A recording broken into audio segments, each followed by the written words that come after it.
2019 में ईरान हमें 12% कम रेट पर पेट्रोल देता था, 12% कम रेट पर देता था।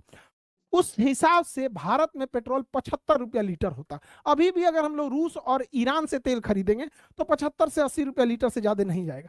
इसके अलावे ईरान हमें फ्री में गैस पहुंचाता था, ट्रांसपोर्टेशन का पैसा नहीं लेता था, इंश्योरेंस का पैसा नहीं लेता था। और सबसे बड़ी बात सुनिए ध्यान से, क्या होती है ईरान से दोस्ती, अब देखिए ध्यान से। ईरान हमें 60 दिन का क्रेडिट देता था, कहता था कि हमसे तेल, कच्चा तेल खरीद के ले जाओ और इस कच्चा तेल को रिफाइन करके इसमें से डीजल, पेट्रोल, मोबिल और किरासिन तेल बनाओ और इस तेल को पेट्रोल पंप तक पहुंचाओ और वहां से बेचो। अब बेचने के बाद जब पैसा आएगा तब उस पैसा में से अपना मुनाफा रख के हमको पैसा दे देना, यानी 60 दिन बाद पैसा देना। उसी कहते हैं 60 दिन का ट्रेड क्रेडिट।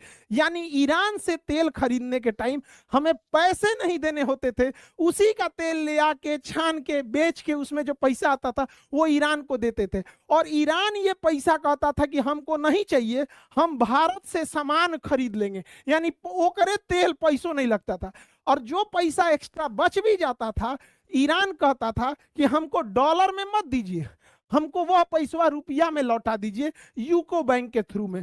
तो इससे भारत को फायदा होता था। देखिए, नोट छाप के गरीबी आप तभी दूर कर सकते हैं जब आपका नोट आपके देश के बाहर भी एक्सेप्ट किया जाए। अगर आपका नोट आपके देश के बाहर एक्सेप्ट नहीं हो रहा है तो आप नोट छाप के गरीबी नहीं दूर करेंगे बल्कि महंगाई बढ़ जाएगी। अमेरिका नोट छाप के अपनी गरीबी कुछ हद तक दूर कर सकता है, कर्जा चुका सकता है, क्योंकि अमेरिका का डॉलर पूरी दुनिया में यूज होता है, लेकिन हमारा रुपया पूरी दुनिया में यूज होने ही नहीं देता है, इसलिए हम नोट नहीं छाप सकते हैं।